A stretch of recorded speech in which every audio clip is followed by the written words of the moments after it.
محمدا عبده ورسوله. أما بعد فأعوذ بالله من الشيطان الرجيم. بسم الله الرحمن الرحيم. الحمد لله رب العالمين الرحمن الرحيم مالك يوم الدين. إياك نعبد وإياك نستعين. اهدنا الصراط المستقيم صراط الذين أنعمت عليهم غير المغضوب عليهم ولا الضالين.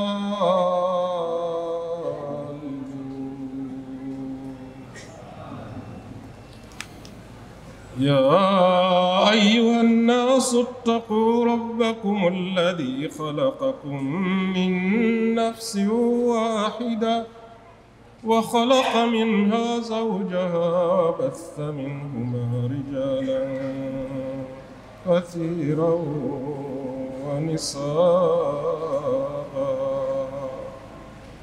واتقوا الله الذي تساءلون به والأرحام إن الله كان عليكم رقيبا. يا أيها الذين آمنوا اتقوا الله وقولوا قولا سديدا يصلح لكم أعمالكم ويغفر لكم ذنوبكم ومن يطع الله ورسوله فقد فاز فوزا عظيما. Enyi watu, mcheni Mola wenu ambaye amewaumbeni kutoka katika nafsi moja na ameumba kutoka katika nafsi ile nafsi nzie, na kutoka katika nafsi hizo mbili akaeneza wanaume wengi na wanawake. Na mcheni Allah ambaye mnaombana kwa jina lake, na mzingatie udugu, hakika Mwenyezi Mungu ni mlinzi juu yenu. Hii ni sura An-Nisa, sura ya 4 aya ya 2. Enyi mlioamini, mwogopeni Allah na semeni usemi ulionyooka. Atawatengenezeeni vizuri vitendo vyenu na atawasameheni madhambi yenu, na anayemtii Allah na mtume wake bila shaka amefanikiwa mafanikio makubwa. Hii ni suratul Ahzab, sura ya 33 aya 71 na 72. Ndugu zangu wasikilizaji wapendwa, mada au wajibu uliokidhiwa juu yangu asubuhi hii ni kuongea juu ya haki na wajibu au wajibu na haki za wanaume na wanawake katika ndoa, katika maisha ya ndoa na katika nyakati za talaka na khula. Ndugu zangu wapendwa, kwa kuelewa ukubwa wa mada na uzito wake, na kwa kutambua udhaifu wangu na unyonge wangu ambao bila shaka na utambua sana mwenyewe kuliko yoyote mwingine hapa, basi sina silaha ila kuweka dua yangu mbele ya Mola wangu ambaye kwa vyovyote anatambua udhaifu wangu mara nyingi zaidi na kwa namna ambayo mimi hata mwenyewe sitambui. Dua yangu ikiwa hii: Rabbi shrah li sadri wa yassir li amri wa halul 'uqdatan min lisani yafqahu qawli. Ndugu zangu wasikilizaji, wakati tunaiendea mada hii kwa pamoja, naomba basi sote hebu tuchore picha hii ninayotaka kuihadithia au kuichora mbele yetu. Hebu tuchore picha ya kijana mmoja mtanashati na dada mmoja mrembo, waumini ambao baada ya kukubaliana, kutambuana kwa sheria na kanuni za kidini bila kuvunja mipaka, wakaamua kwamba waungane kwenye maisha ya ndoa, na wakaungana kwa kufunga ndoa wakiwa na furaha, wakiwa na matumaini, wakiwa na mategemeo ya maisha yao kuwa maisha bora kabisa.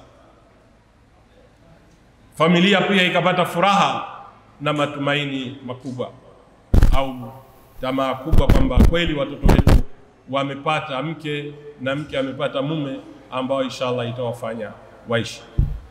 Picha tunaendelea kuichora kwamba wawili hawa alhamdulillah wakafadhiliwa na Mwenyezi Mungu, wakabarikiwa na Mwenyezi Mungu, maisha yao yakawa mazuri na wakaruzukiwa yale ambayo hakuna anaweza kuruzuku bila shaka kwa vyovyote ila Mwenyezi Mungu tu, watoto mmoja, wawili, hata watatu. Wakiwa wanaendelea vizuri, ghafla upepo wa shetani ukawavumia na wakaanza wenyewe kwa kusahau, kwa kughafilika kwenye maelekezo ya Mwenyezi Mungu na maagizo katika dini yake, wakaanza kujisahau, wakaanza kuyumba, na kidogo kidogo wakaanza kugombana, wakatishiana kupeana talaka au kudaiana khula. Mambo yakaenda, lakini siku ikafika wakaona kwamba sasa haiwezekani tena kuishi pamoja, wakiwa wanatukanana na kufedheheshana. Ama mke akaamua kuchomoka nyumbani na watoto, au akiwaacha watoto kwamba lea watoto wako, au mume kwa bahati mbaya akamfukuza mke wake kama uchafu kutoka nyumbani kwake, akijutia kwa nini alimuoa, na mke pengine akaondoka akipita mitaani amebeba mtoto wake, au pengine naye amewaacha wakiwa wamezuiwa na baba yao, akiwa na majonzi na kujutia, kwa nini niliingia kwenye ndoa hii. Ndoa yao ikakatika, wote wawili wakiwa wamepata hasara, wakisubiria hasara kubwa zaidi ya malezi ya watoto ambayo itawakabili mbele yao.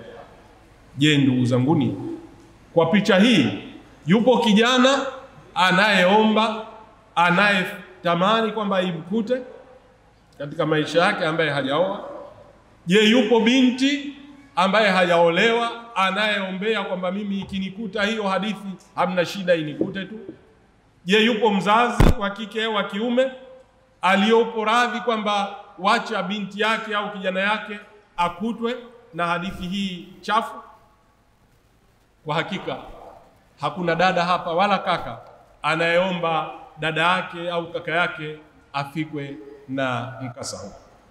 Kwa ujumla, hakuna kiongozi wa jamaati anayeomba katika ngazi yote au atakayefurahi kwamba vijana hawa wawili wamekutwa na hali hii, bali kwa hakika khalifa wetu mtukufu hawezi kabisa kufurahia jambo hili, kwa sababu yeye mwenyewe kwa kauli yake amewahi kusema mara kadhaa kwamba hakuna jambo linalompa sonono, linalompa huzuni, linalompa maumivu kama wanajamaati kuoana kisha wakaachana tena kwa kufedheheshana kama hivi kwa sababu yoyote iwayo.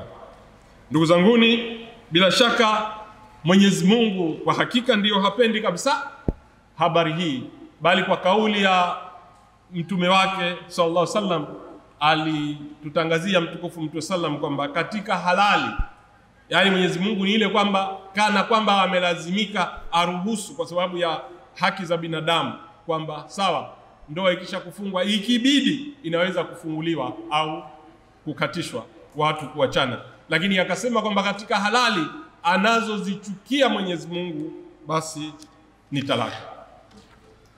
Kwa neno zima, ndugu zanguni, ni kwamba tuangaliapo mafundisho matukufu, mafundisho ya dini tukufu ya Kiislamu, kwa kuanzia Qur'an tukufu, sunna na hadithi za mtukufu Mtume sallam, mafundisho ya makhalifa wake, tuangaliapo mafundisho ya Masihi aliyeahidiwa al-Islam na mafundisho ya makhalifa wake wote, humo tunakutia muongozo mwingi sana, muongozo bayana uliofafanuliwa kwa kila hali juu ya maisha ya ndoa. Haki za mke na mume zimekaririwa kwa kila hali, bali kwa hakika Uislamu umeyaweka maisha ya ndoa kwamba ni sehemu kubwa sana, pengine nusu ya maisha ya mwanadamu. Kwa iwapo atatekeleza yaliyomo humo, basi ameshatekeleza sehemu kubwa ya mafundisho, kwa maana ile haki ya mwanadamu, kama ambavyo mafundisho ya Kiislamu yako bayana, na hili linasemwa kila mara kwamba mafundisho ya Kiislamu yanayo matawi mawili, kwa maana ya haki na wajibu, haki za Mwenyezi Mungu na haki za viumbe wa Mwenyezi Mungu. Sasa katika haki za viumbe wa Mwenyezi Mungu, mzizi mkubwa na duara kubwa linalozunguka kutekeleza zote zinazunguka kwenye maisha ya ndoa. Tuangalie haki za watoto, haki za wazazi, haki za jamaa, haki za hizo zote, haki za mayatima, haki za wajane, hizo zote bado zinazunguka kwenye swala la maisha ya ndoa. Na ndio sababu mtukufu Mtume sallam kwa hekima zake akatuambia kwamba kuhusiana na ndoa na kufuata kanuni za ndoa, an-nikahu min sunnati faman raghiba an sunnati falaysa minni, kwamba ndoa kabisa kama nilivyoifanya mimi, basi hii ni katika mwenendo wangu, na asiyefuata mwenendo wangu, si kwa maana tu ya kuoa na baadaye kuondoka na kuendelea maisha yake, kwa maana ya kufuata mwenendo wa Mtume sallam katika maisha ya ndoa, asiyefuata mwenendo wangu basi hatokani nami au si katika wafuasi wangu. Mtukufu Mtume sallam pia alitusisitiza ya kwamba idha tazawaja al-abdu faqad istakmila nisfa ad-din, kwamba nisfu din, atakapo oa au atakapoolewa, kwa sababu neno al-abdu ni yoyote, mke au mume. Kwa hiyo atakapooa mwanamume, atakapoolewa mwanamke, akafuata humo kanuni zake, basi ameshatimiza nusu ya dini yake. Ndugu zanguni, Masihi alayhi wa sallam pia ametusitiza sana, lakini kimahsus makhalifa wake pia, khalifa wa pili radhiallahu anhu, ambaye pia ni mwana aliyeahidiwa, Hadhrat Mirza Bashiruddin Mahmud Ahmad, akifafanua zaidi juu ya jukumu la ndoa katika kutimiza wajibu wetu kwa viumbe wenzetu, jukumu ambalo lipo karibu tu na mahusiano yetu na Mola wetu. Anasema kwa msisitizo, ni jukumu letu kuona kwamba ndoa inaheshimiwa na kuzingatiwa kwa uaminifu. Hiyo inajumuisha jukumu zito kwa wanaume na wanawake, au kwa mwanamume na mwanamke, na mwanamume na mwanamke, lakini naona ni watu wachache sana wanaolitambua hilo. Hata linapojaribiwa kutimizwa, linapojaribiwa hivyo, inafanywa kwa kiwango kisichotosheleza sana. Sheria ya Kiislamu imetofautisha kati ya seti mbili tu za kanuni. Moja inamhusu Mwenyezi Mungu mwenyewe na nyingine kwa viumbe wenzetu. Kwa hiyo ndoa inaweza kuzingatiwa au kuchukuliwa kuwa ndiyo hasa inayohusika na sehemu hii ya pili, kwa maana ya haki za viumbe wenzetu. Sheria ya Kiislamu imeitumia vyema ndoa, lakini kuna watu wengi ambao wanaonekana kutolielewa au kutoielewa sheria hii au hekima ya sheria hii kikamilifu, wala hawajaribu kujinufaisha nayo wao wenyewe. Hali yao ni kama ya mtoto mchanga ambaye angekuwa tayari kabisa kubadilishana almasi ya thamani kwa sarafu ya chini, laiti watu wangetambua umuhimu wa ndoa. Hiyo ni nukuu kutoka moja ya maandishi ya Hadhrat Muslim Maud radhiallahu anhu. Kwa ujumla, ndugu zangu, kama vile ambavyo Mwenyezi Mungu ameweka idadi ya wajibati kadhaa, wajibu mwingi kwa waume au kwa wanaume, na hivyo ili kuhakikisha ulinzi wa haki za wanawake, hivyo amewawekea wanaume majukumu ya kuhakikisha kwamba haki wanazodaiwa au tunazodaiwa na akina mama pia hazipuuzwi. Allah subhanahu wa ta'ala anasema kuhusiana na hili, wala hunna mithlu alladhi alayhinna bil ma'ruf, kwamba na wao wanawake wana haki sawa na zile za wanaume juu yao kwa mujibu wa sheria au kwa mujibu wa uadilifu. Ndugu zangu wapendwa, bila shaka haki na wajibu, kwa sababu inapoishia haki inaanza wajibu na kinyume chake. Kile kinachoitwa haki ya mke ukikifungua upande wa pili ukigeuza ndio wajibu wa mume, na kile kinachoitwa wajibu wa mume au wajibu wa mke ukikigeuza upande wa pili wa sarafu ndio haki ya mume.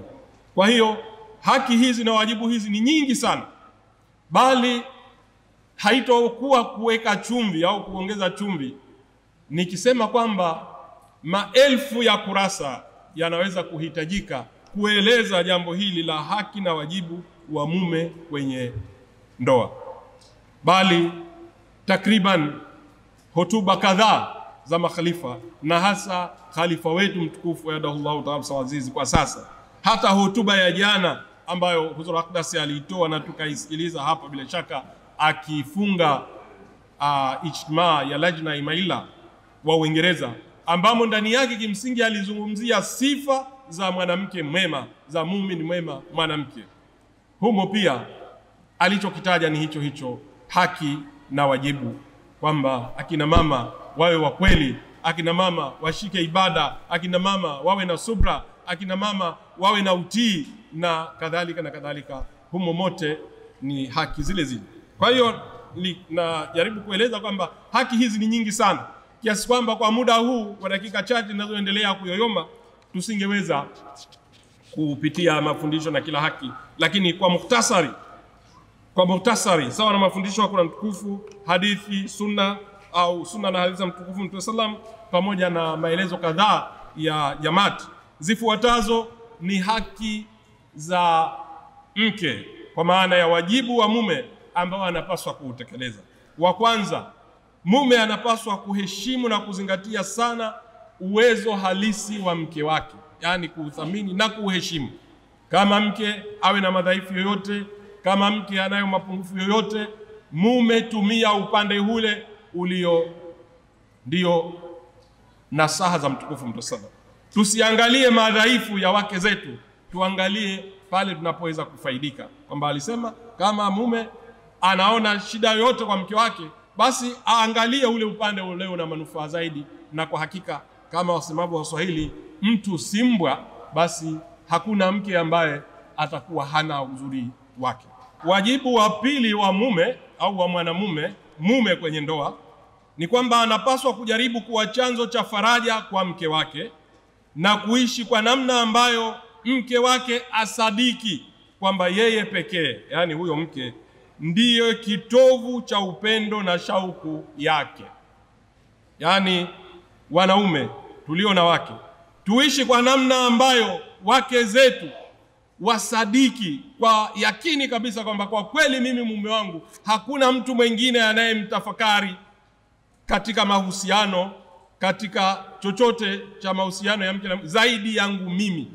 Hili lazima ligande, na wa kulingandisha ni sisi wanaume. Wajibu watatu wa wanaume ambao ni haki ya wanawake, mume yeyote anapaswa kumtimizia mke wake mahitaji yake yote yanayofaa, yani yaliyo ya lazima, na akibaki ndani ya uwezo wake, huyo mume anapaswa kuwa na mwelekeo wa kutumia katika jambo hilo, yani mahitaji ya mke wake, na mkono wake daima uwe wazi bila bughudha wala masingizio au masimango. Bwana na wewe hutosheki. Hiyo ni haki ya mume. Hata wako wana saikolojia wanasema kwamba hata neno lenyewe handsome, kwa maana ya sifa nzuri ya mume inayomvutia mke, basi imeungana kwa maneno mawili, japo si kusudi kuingia kwenye syntax ya maneno, lakini anasema handsome maana yake ni hand, mkono, na some maana yake ni something. Kwa hiyo handsome anasema mkono utoke ukiwa na chochote kuelekea kwa mke, basi hapo handsome wako umekaa vizuri. Wajibu wa nne, mume anapaswa kushiriki katika usimamizi wa nyumba, yani mambo ya nyumbani, kwa kutoa usaidizi katika kazi za nyumbani za mwenzi wake, yani za mke wake. Hili bila shaka ni agizo bayana la mtukufu Mtume sallam, Masihi alayhi wal islam, makhalifa wetu. Tusiishi majumbani mwetu kama mabosi kwamba ukifika umeweka mguu juu kwenye kiti, bwana nataka maji hapa, hebu hapo friji, wewe mama fulani, hebu niletee juice, wakati mwenyewe unaweza kuinuka na sembuse mengine ya kuingia jikoni na kufagia tuyafanye. Wajibu wa 5, mume anapaswa kuwa mwangalifu juu ya afya ya mke wake na kuwa na wasiwasi kila wakati juu ya afya ya mke wake. Hili ndugu zangu wanaume, tunajua wake zetu wameitwa mashamba, wameitwa nguo, kwa maneno ya haki kabisa. Basi tujali afya zao kwa hali yoyote iwayo, kwa thamani yote, bila shaka sawa na uwezo wetu. Wajibu wa 6, mume anapaswa kujiepusha kuangalia kwa karibu kila nyendo na harakati za mke wake, kiasi hiki kwamba ionekane kana kwamba hana imani naye, na hivyo kuyafanya maisha ya mke wake kuwa machungu kiasi fulani. Kwa sababu mwanamke yote, bali mwanadamu yote, asingependwa, asingekuwa na furaha kwamba chunguzwe, hata akichungulia nje aulizwe unamchungulia nani? Simu hiyo nini, ni message ya nani? Basi tujitahidi wanaume, ni wajibu wetu, ili maisha yetu kwenye ndoa yabaki na heshima na thamani. Wajibu wa 7 wa mume, haki ya mke. Daima mume anapaswa kuwa na mwelekeo wa kupuuzia mapungufu madogo madogo ya mke wake, na awe rahimu na mkarimu katika kusamehe na kusahau. Ndio yale tuliyosema mwanzoni, mapungufu madogo madogo, chumvi leo nini, mama alikuwa na msafisha mtoto, mboga ikaungua. Hayo yote yameshawapitia manabii, Mtume sallallahu alaihi wasallam. Sisi ni nani hata tushindwe kuyavumilia? Tujitahidi. Wajibu wa 8, mume anapaswa kuona kwamba hii nimeshaisoma. Mume anapaswa kuona kwamba vitu vidogo vidogo havielekei kwenye hali ambayo hasira hupandishwa na subira hupotea na vitisho vya talaka au kutengana vinatamkwa. Huu ni wajibu wetu wanaume. Tujitahidi maneno yetu, kauli zetu, matendo yetu yasifikishe kupandisha hasira za wake wetu, au kuwafanya nao watupandishe hasira, hata bana mimi ni bora bana wewe ondoka tu hivi na vile. Basi hayo, Waswahili husema nyimbo mbaya haimbiwi mtoto. Kuna siku mtoto wangu atapita shetani kukuchukua, siku moja atachukuliwa na shetani kweli, utamkuta mtaani akizubaa. Kwa hiyo na haya mambo ya talaka na kula hayafai kuimbwa kwenye maisha ya ndoa. Wajibu wa 9, mume anapaswa kujiepusha na kila tendo au neno ambalo huenda likamchukiza au kumuudhi mke wake. Hili ni jambo muhimu sana imani. Wanaume, bila shaka umeshaishi na mke wako, unamjua saikolojia yake, unamjua uelewa wake. Likitajwa tu jambo, bwana na wewe na kitu fulani, anaudhika, basi tujitahidi kulikwepa hilo. Wajibu wa 10, mume anapaswa kuonyesha hisia ya huruma sana kwa mke wake katika dhiki fulani, au kwamba amepatwa na msiba fulani. Yani kama mke amepatwa na dhiki fulani yoyote kwenye maisha, amepoteza mkufu wake, amefanya nini, simu yake imechukuliwa na vibaka, au nyumbani kumetokea, basi mume uonyeshe hisia, sio udhara, bana ile utajua na wewe bwana na wazazi wako hivi na hivi, wewe bwana, uonyeshe hisia kwamba kweli hili ni jambo limempata mke wangu, mshirikiane, msaidiane kuliwaza na kumliwaza pia. Wajibu wa 11, mume hapaswi kupinga mkewe kukutana na jamaa zake, ikiwa bila shaka hakuna ubaya unaoogopwa katika upande wao, yani jamaa zake, bali yeye mwenyewe mume anapaswa kuwa na heshima kwao, yani kuwaheshimu wazazi wa mke wake. Hili ni sawa na agizo Masihi alayhi wasallam. Mume bila shaka pengine umepigiwa na baba mkwe, hata umeambiwa na mke kwamba bwana mama ananiomba baba, au kuna jambo kwenye familia inatakiwa, basi isiwe ile habari kwamba hapa bwana huwezi kutoka, sisi tuna haki ya kukuzuia na nini. Ujaribu kuona kwamba. Wajibu wa 12, mume anapaswa kushauriana na mke wake katika masuala yote ya familia yenye umuhimu wa kushughulikiwa, na baadaye aone kama ilivyokubaliwa basi na walivyoelewana, hilo jambo lishughulikiwe kwa ushauri waliopeana na mke wake. Hii wakati mwingine wanaume kwa sababu ya ubavu, kwa sababu labda wewe ndio unaochuma mkate, unajiona unayo haki ya kuamua chochote, ya kufanya chochote bila kumshauri mke wako. Hili jambo linaondoa kidogo kidogo upendo na kuaminiana, na matokeo mabaya yale machungu tusiyotarajia yanafika. Wajibu wa 13, ikiwa kuna mke au wake zaidi ya mmoja, basi ni wajibu wa mume kuhakikisha kwamba awachukulie wote kwa usawa katika kila jambo la lazima, katika mavazi, katika chakula, katika makazi ya kuishi kwa maana ya makazi yao, na katika kutoa muda wa kubaki nao. Hili somo bila shaka huko mbele tutalitaja mahala fulani kidogo kama muda utaruhusu, lakini ni wajibu wa wanaume wale waliojiona wana mabega mazito ya kubeba mzega.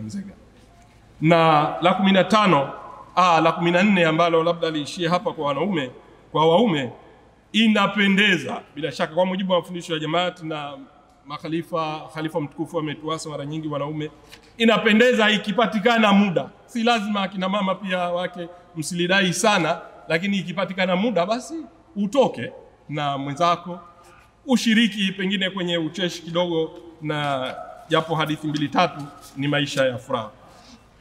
Tukija kwenye haki au wajibu wa wake, bila shaka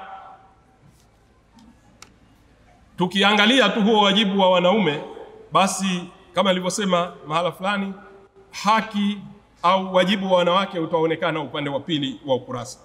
Kuhusiana na wanawake sana, mafundisho ya Qur'an tukufu na maelezo yake yote, mke anapaswa kwanza kutunza faraja ya mume wake, kuwa mtiifu kwa mumewe, kumpa heshima inayostahili na daima kuzingatia hisia zake.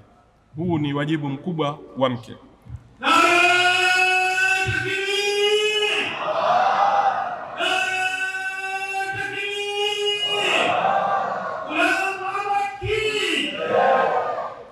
Heshima hii ya juu ni ya kawaida tu, ile ya kupokea mzigo na nini, lakini kwa mujibu wa mafundisho ya Kiislamu, heshima nyingine kubwa inakuja kwenye usemi wa Kiswahili wa Tauria kwamba mke anapaswa kulinda heshima ya mume wake, kwa maana ya kitanda.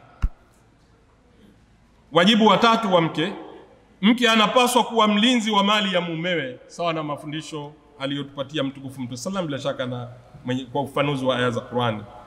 Wajibu wa 4, sio sharti samahani, wajibu wa 3 ule, mke anapaswa kuwa mlinzi wa mali ya mumewe. Na wajibu wa 4, mke anapaswa kuwalea na kuwatunza watoto wao ipasavyo. Huu ni wajibu wa mama. Pengine katika wajibu mkubwa, mke ahakikishe kwamba anatoa nafasi kubwa kwenye ulezi wa watoto, sawa na mafundisho ya Kiislamu, sawa na makubaliano waliokubaliana na mume wake ipasavyo. Wajibu wa 5 wa mke anapaswa kuwatendea jamaa wa mume wake kana kwamba ni jamaa zake mwenyewe. Hii ni jambo kubwa sana. Akina mama wenyewe ni mashahidi, kwa sababu na nyinyi mnao wazazi. Hili jambo linaleta ukakasi mkubwa sana kama mwanamume atabaini kuwadharau wazazi wake au kuwanyanyasa na mambo mengine. Na mjue kwamba sisi, na mnayoyasema ni nyinyi, kuwasemea kakazini na nani, mwanamume yule ambaye ameelekeza zaidi uso kwa mke wake, nyinyi wenyewe mnasema kwamba huyu amelishwa limbwata, kaka sisi hatuna kaka, basi saa zote ana wifi tu sisi. Kwa hiyo muweke mambo kwenye mizania. Wajibu mwingine ni kwamba mke, wajibu wa 6, ajipambe na kujiremba kwa ajili ya mume wake tu. Hilo nadhani liko bayana, kina mama lina ufafanuzi wake, limeshaongelewa sana na khalifa mtukufu, mnalijua zaidi pengine kuliko mimi. Wajibu wa 7, mke anapaswa kuzingatia ladha ya mume wake katika suala la chakula na mavazi. Hili jambo nalo linao uzuri wake. Mume anakuambia bwana, mboga mimi mke wangu chumvi, hivi na vile bwana, mafuta bwana, watoto mpikieni baba yenu huko, imewekwa chumvi, amewekwa mafuta, ujali. Mume anaweza kuzingatia, anaweza kuvumilia pengine kama hataki maneno, akijua kwamba hapa nauliwa kidogo kidogo. Kwa hiyo upendo unaingia mashaka. Wajibu wa 8, mke anapaswa kuzingatia afya ya mumewe kila wakati. Pia naye kama vile ambavyo mume pia na mume amekuja leo anaumwa, leo ana hiki, basi mke ajitahidi. Wajibu wa 9, mke anapaswa kumpa ushauri wa dhati kabisa mume wake anapoomba ushauri katika matatizo yao yote.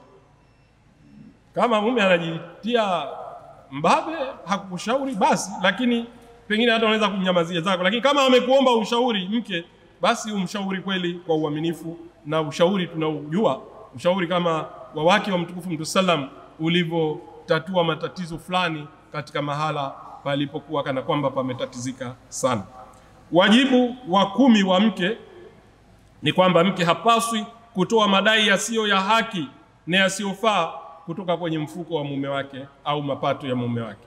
Kwamba sawa, madamu mume anakutunza, basi tena usikodolee macho, hii mali bwana hapa kinaweza kapiga chochote na mimi niwe na nyumba yangu, hivi niwe na nini hivi, ukaanza hili jambo linapunguza upendo. Wajibu wa 11, mke anapaswa kubaki mwaminifu kwa mume wake chini ya hali zote na kuwa chanzo cha nguvu kwake katika hali mbaya na kushikamana naye katika hali yoyote ya ugumu gani na mashaka gani. Historia ya wake wa Mtume Sallam, historia ya Bibi Hajra na wacha Mungu wengine wengi, kina mama tunao, akina mama wa Rufiji wa wapi walioambatana na waume zao pale walipofukuzwa. Hayo yote ni ya kujifunza kina mama. Sembuse leo mume amekwambia sina uwezo huu, baada ya siku nasema bwana hapa maisha hayawezekani, mimi naenda kwetu. Vumilia, pangeni naye, mlianza na mmalize vizuri pamoja. Wajibu wa 12, mke anapaswa kuangalia kwamba hadhi na sifa ya mume wake haziharibiwi na matendo yake yoyote. Kule kuna heshima, lakini mambo mengine mtaani unawapita tu hivi na vile, unaongea ovyo, watu wote mtaani mnagombana wewe bila kujali kwamba je, mume wangu haya namlindia heshima yangu, unavaa ovyo na kadhalika. Mke ni wajibu wako. Lakini wa 13 pengine na wa mwisho ule wa 14 kule wa kutoka kutembea unawahusu zaidi wanaume, lakini wanawake pia ni wajibu wao. Chini ya hali zote tabia yake inapaswa kuleta amani na utulivu ndani ya nyumba.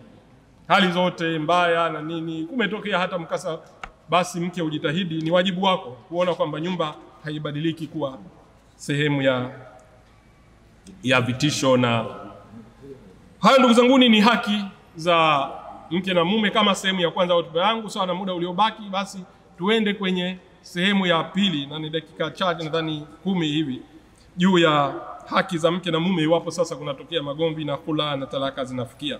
Ndugu zangu, kwa mujibu wa mafundisho ya Kiislamu, yafuatayo vinaweza kuwa vyanzo vya magomvi ambavyo vinaruhusiwa kisheria kudaiana talaka. Katika hali ya kawaida talaka haitakiwi kudaiwa wala kutolewa. Kwanza, iwapo kuna uzinzi wa wazi au uzinzi ambao unashukiwa, lakini hapa mashahidi 4 huhitajika, wa macho huhitajika wa mujibu wa mafundisho ya Qur'an tukufu, hasa pale ambapo mwenzi anayetiliwa shaka hakutaka kukubali.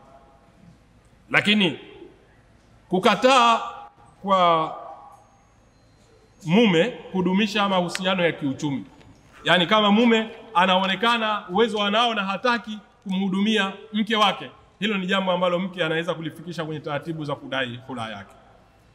3, kukataa kwa mume au hata mke, lakini zaidi mume, kwa mujibu wa maelezo fulani niliyosoma, kuwa na mahusiano ya ndoa, nadhani wakubwa mnajua, na mke wake kwa zaidi ya kipindi cha miezi 3.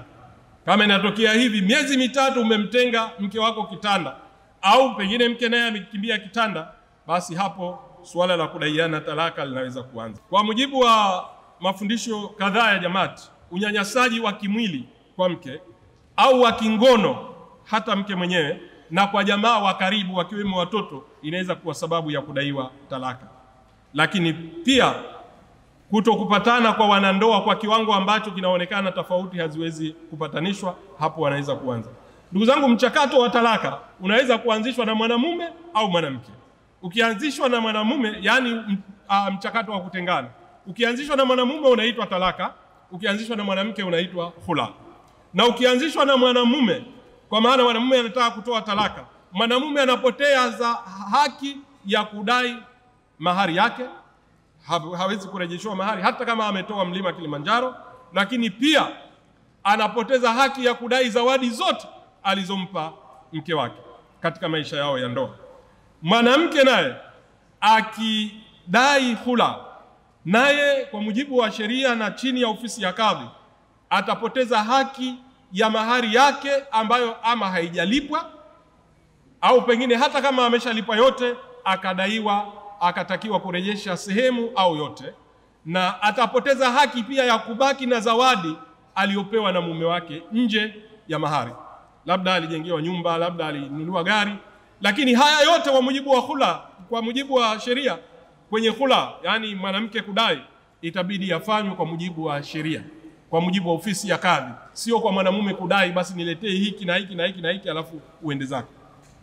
Ndugu zangu, ni hapa katika sababu ambazo pengine ingelikuwa ni haki kuzitolea sababu ni pamoja na kuongeza mke zaidi ya mmoja. Hili jambo tunajua kwa kasi wake, tunajua ugumu wake, lakini kwa mujibu wa aya hile ya Qur'an tukufu ambayo inasema kwamba na kama mkiogopa kwamba hamtaweza kufanya uadilifu kuhusiana na mayatima, basi ndio hapo kuoa mke zaidi ya mmoja. Ndugu zangu, ni kwa mujibu wa makamusi ya Kiarabu, neno yatama halimalizii tu kwenye maana ya yatima aliyepoteza baba au mama. Kwa hakika mwanamke asiye na mume ni katika maana za yatima. Kwa hiyo kwa hakika aya hii ilikusudia hasa kuwatetea wanawake wasio na waume, wala sio kuwatetea wanaume kuongeza wake. Ndugu zangu, wanawake ni mashahidi. Mama yule awe na uwezo gani, awe na cheo gani, awe na mali gani, awe na uzuri gani, lakini hana mume, je, sio yatima? Mnaweza mkajibu huko. Kwa hiyo swala zima la kuoa mke zaidi ya mmoja lililetwa kama manufaa ya wanawake, ingawaje kwa bahati mbaya hata wanaume tumelielewa vibaya, wanawake tena ndio zaidi. Kwa hiyo pamoja na uelewekaji huu mbaya, pamoja na kanda za dunia ziko pande labda walioathirika na Ulaya Magharibi na Amerika, wao kwao mke zaidi ya mmoja ni haramu kama kula kibudu cha nguruwe. Hata wameweka sheria kwenye nchi zao kwamba kuongeza mke zaidi ya mmoja ni makosa ya kuvunja haki za binadamu. Lakini upande mwingine huku Afrika na sisi tumechukulia urahisi tu kwamba bana hata akioa wake watano bwana hiari yake, kwani Wamasai si wanaoa sembuzi. Kwa hiyo hayo yote tunatakiwa tu ya balance kwamba katika hali ya kawaida kama kweli mume anazo sababu za haki, basi mama pengine usiende nje sana kiasi cha kutaka hata kwamba ndoa basi mimi hata sitaki kuongea na huyo mdudu wako mimi, basi maisha yote yakavurugika. Lakini wanaume pia tuchukue hadhari katika kulitekeleza hili kwa haki kabisa. Ndugu zanguni, kwa ujumla ni kwamba vyovyote viwapo, kama itatokea hatua ya kutengana, iwe kwa mwanamume kuonyesha anataka kuacha au mwanamke anataka kupata kula, ni muhimu sana hatua zifuatazo zitekelezwe kwa mujibu wa mafundisho ya Qur'an tukufu.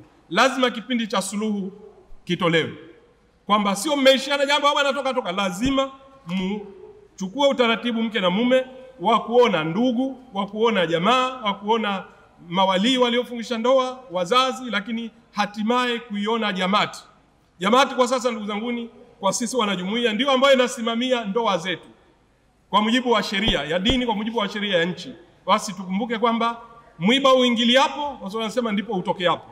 Kama tumefungishwa ndoa na ofisi ya amiri, tunapoachana ofisi ya amiri inawajibika kujua na pengine kutupa ruhusa fulani. Hili ndugu zangu ni wajibu mkubwa sana. Hapa kwetu tu tunalidharau na kuona kwamba si kitu.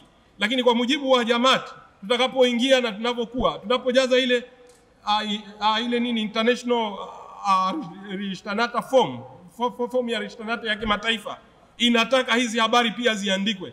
Kama mke anayeolewa sasa alishawahi kuolewa, ameachwa, kiko wapi cheti cha kuachwa? Iko wapi cheti chake cha khula? Lazima kiambatanishwe pale. Sisi tunajifanyia tu bana, au si aliolewa na fulani akaachwa, mimi najua basi afungishwe ndoa. Lakini kwa kawaida hii ni sheria, hata kwa mujibu wa nchi. Kama ambavyo Rita kule kunatolewa vyeti vya ndoa, pia kunatolewa vyeti vya talaka. Kwa hiyo hili jambo tulifuate, siku moja litatuliza kama hatukulifuata vizuri. Lakini ndugu zanguni, iwapo hatua hizo hazikufaa, bila shaka nimesema tufanye suluhu, na hii ni kwa mujibu wa aya za Qur'an tukufu zipo. Sawa na muda, naomba kwa heshima nisizisome sura tuache hizo sawa na muda. Najua misaibu ameheshimu tu na mwenyekiti kwamba, lakini nimeshatumia dakika zangu hizo 40. Lakini pia tujitahidi kuhakikisha kwamba kwa kutumia ofisi hiyo ya Kadhaa Board ambayo ipo hapa nchini, basi tutoe ushirikiano, kila upande utoe ushirikiano unaohitajika katika kumaliza jambo lao. Kama amedai mke, kama mume amelazimisha, nasema tufuate kanuni za Jamaati na tutoe ushirikiano. Umepewa fomu, jaza. Umepewa fomu, sio mtu unasema bwana huyu kadhi sahib labda anataka kuvunja ndoa yangu, huyu ndiye mbaya wangu. Angalia ulipojikwaa, usiangalie ulipoangukia. Ofisi ya kadhi inatekeleza wajibu wa huyu mama pia aliyekuja kudai khula, au mume aliyetaka kutoa talaka. Kwa hiyo tutoe ushirikiano, tukipewa fomu tuzijaze, na hatimaye bila shaka kama ndoa imevunjika, mume ni lazima ahakikishe anatekeleza wajibu zile ambazo zilitakiwa kumaliza ndoa. Kama anatoa talaka, ahakikishe amelipa mahari aliyobaki. Ahakikishe kama uwezo anao anatoa kitoka nyumba kwa mke wake, na kama nilivyosema, hata kama amempa mali ukubwa wa mlima Kilimanjaro, hana haki ya kuzidai, kwani hasara ya kumwacha mke wake ni kubwa zaidi kwa mke kuliko ni kumwachia hiyo mali ambayo aliwahi kumpa. Lakini vile vile ni kwamba mambo mengine ya kumalizia, kuhakikisha kwamba kama kuna maamuzi yaliyofanywa na ofisi ya kadhi, huyu amlipe huyu, ni lazima yatekelezwe, na amiri wa nchi ndio amepewa jukumu hilo kwa mujibu wa kanuni za Kadhaa Board, kuhakikisha kwamba kama fulani anadaiwa kurejesha, kumpa, hayo mambo lazima yatekelezwe. Pamoja na kwamba jumuiya haina nguvu ya kipolisi, lakini kiimani tujitahidi kuyatekeleza. Ndugu zanguni, lakini dakika zimeisha. Kwa mujibu wa ndoa kama imevunjika, basi tuhakikishe kwamba tuwe kama wanajeshi ambao tunarudi nyuma kujipanga upya, sio kukata tamaa na kukimbia kwenye uwanja wa vita. Kwa hiyo malezi ya watoto, ushirikiano, kama kuna ulazima wa kugawa mali na kadhalika, hayo yote yafanywe kwa misingi ya takwa, kwa sababu lengo letu kubwa kwa mujibu wa maisha ya ndoa ya Kiislamu ni takwa, wala sio kujitafutia vijambo hivi vya kidunia ambavyo unaweza kuvipata na vikakuletea shida zaidi kuliko manufaa. Mwenyezi Mungu atusaidie sana kuelewa mambo haya yanayohusiana na maisha yetu ya ndoa, kwani ndio msingi kwa kweli wa maisha yetu mengine yote hapa duniani na hatimaye kwenye malipo huko akhira. Wa akhiru da'wana alhamdulillah.